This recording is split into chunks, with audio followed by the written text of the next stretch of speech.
Matagal na naming pinangarap na makapag-hiking. Ngunit maraming mga pangyayari ang humadlang para hindi ito matuloy. Ngunit sa wakas, ay nangyari na rin ito.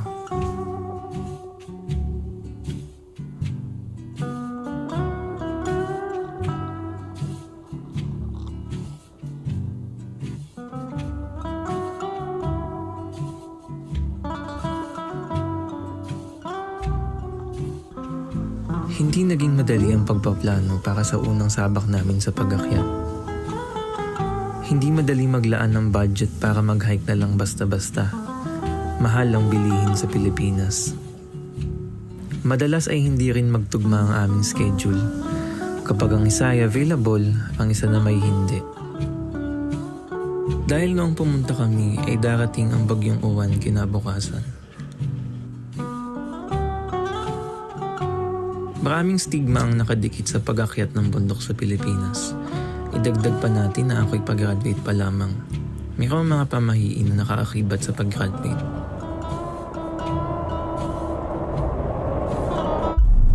We're off from Jollibee. Hello. Maghahanap lang ng Jollibee. Good Yan. morning. So, on the way na tayo ngayon sa Batangas. Yeah.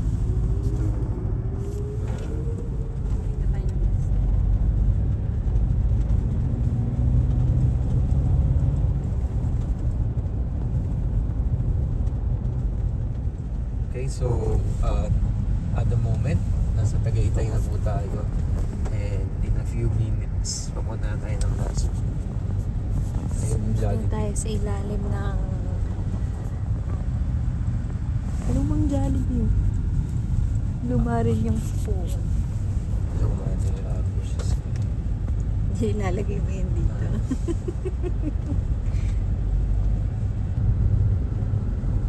Wala ko tayo makita sa Lakes. nakikita yung Tagaytay. Almost there.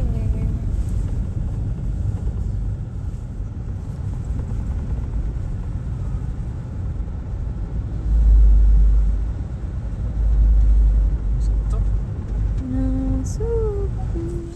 Yeah. Yeah. Di ba?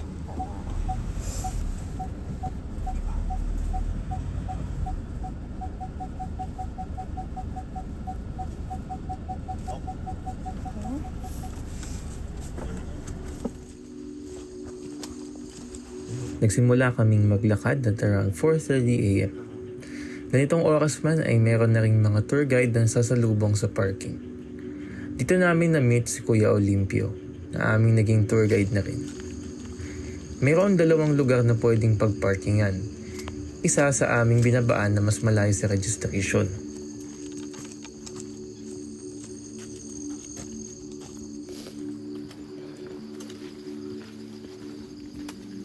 May mga tricycle rin na bumabaybay sa aming dinaanan, ngunit wala pang available ng ganitong kaaga noong kami pumunta. Nasa babaan naman ng mga tricycle ang ikalawang parking space.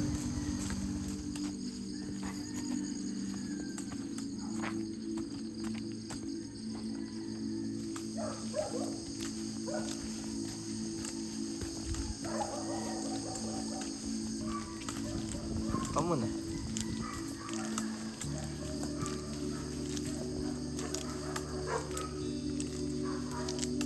Sa panahon ng tag-ulan, dapat ay idoble ang pag-iingat sapagkat kahit si Kuya Olimpio ay muntik ng madulas habang aming binabaybay ang daan.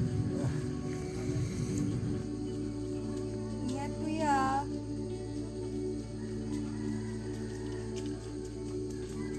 Alam po kayo?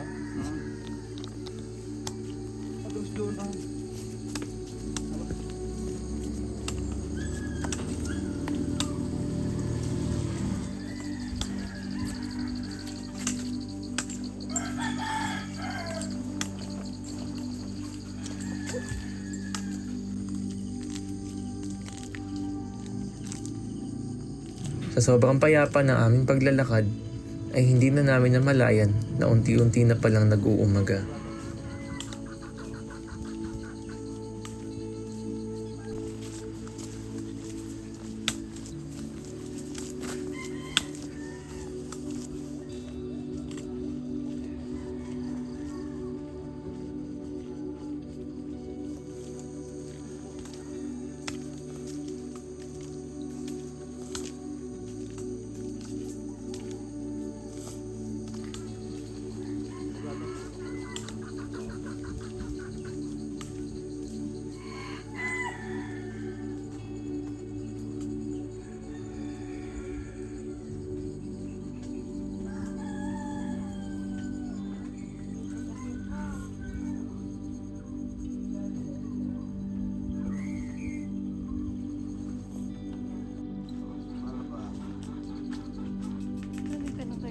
Paunti ng paunti ang mga kabayan na aming nadaraanan patungo sa registration.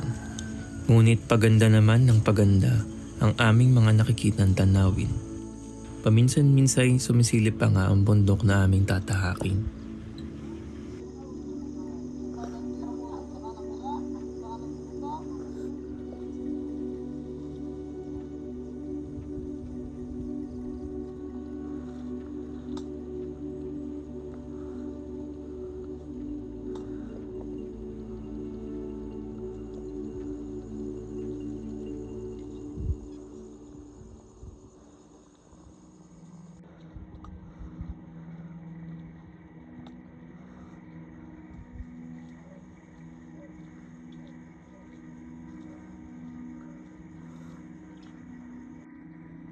Isa sa aming problema ay ang hindi makita ang buong kagandahan ng bundok gawa ng mahamog noong kami umakyat. Ngunit hindi rin naman maipagkakaila na maganda pa rin pagmasdan ng trail habang nababalutan ito ng makakapal na fog.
Kaya bali ilan po yung mga pics dito? Ito? 12. Tapos dikit-dikit po siya, no?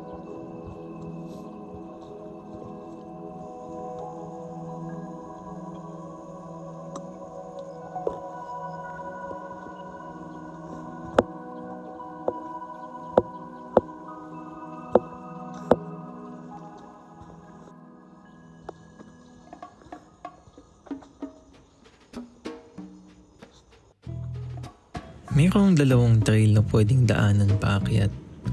Pinili namin na tumuloy na lang sa new trail dahil ito na may unang bundok pa lang namin.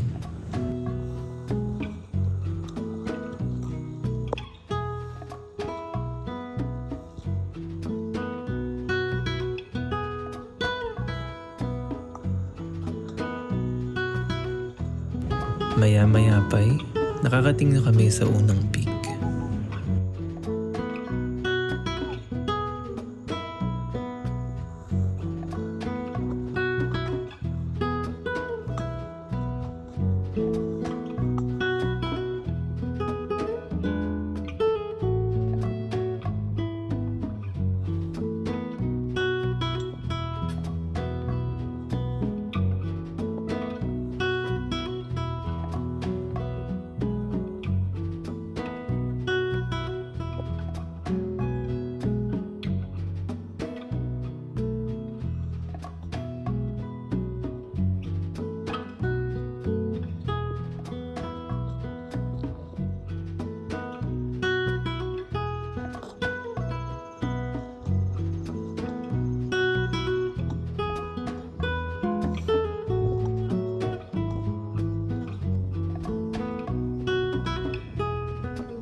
Picture ba? Video?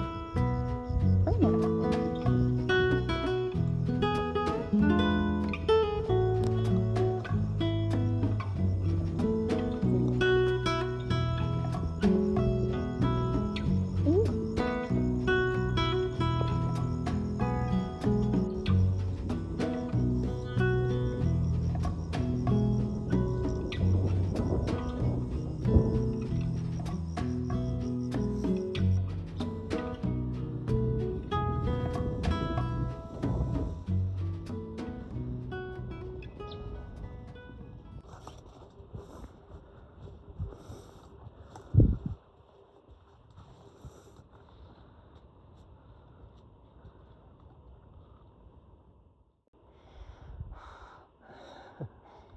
Pagod ka na?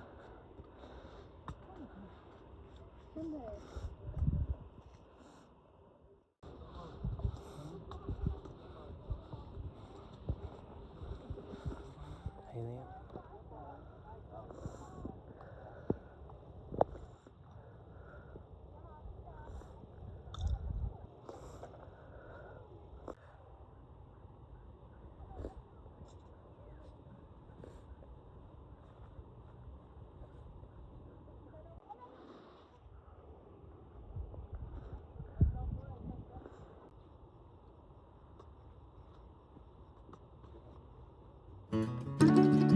Ngayon lang namin nasilayan ang sinag ng araw sa buong paglalakbay namin. Nawala na sa aming isipan, nalalagpasan na pala namin ang ibang mga peak at na lamang nasa peak 5 na pala kami.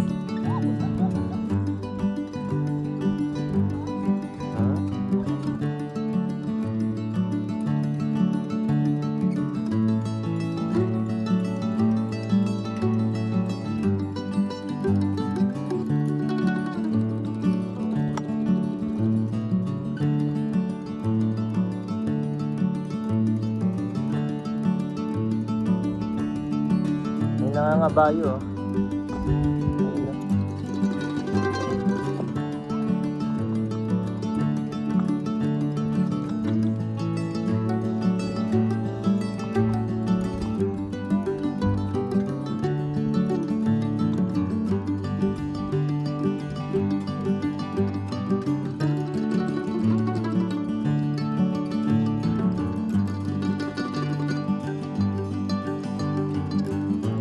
Hindi rin maubusan ng mga mabibilhan ng palamig o pagkain sa trail dahil mayroong mga tindahan na makikita sa bundok.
Ayan.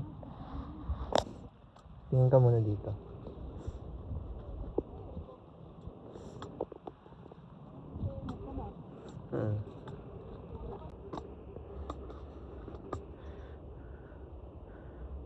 Unti-unti na ang pagdating ng aming dinaraanan.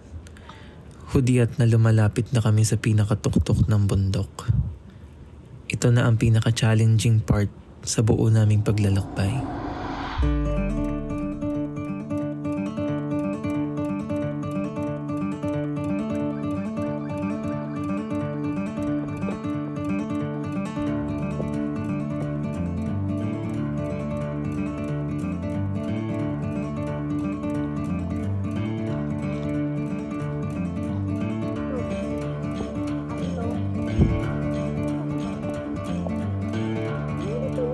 Dito,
At sa wakas, nakarating na rin kami sa tuktok. Ito ang Mount Batulaw.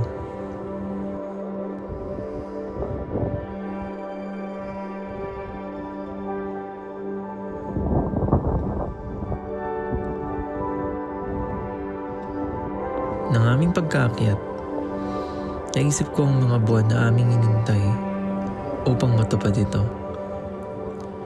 Ito ang aming Mother Mountain, kaya't espesyal ang pag-akyat nito.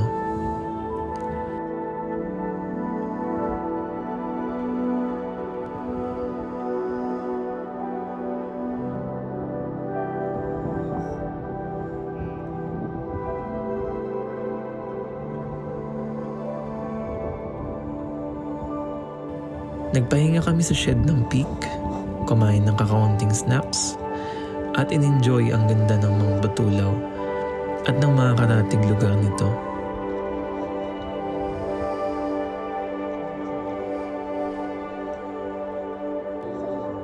First time yung umakyat. First time.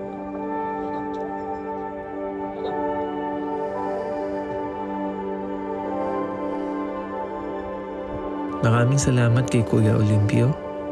Maraming salamat, Mount Batulaw.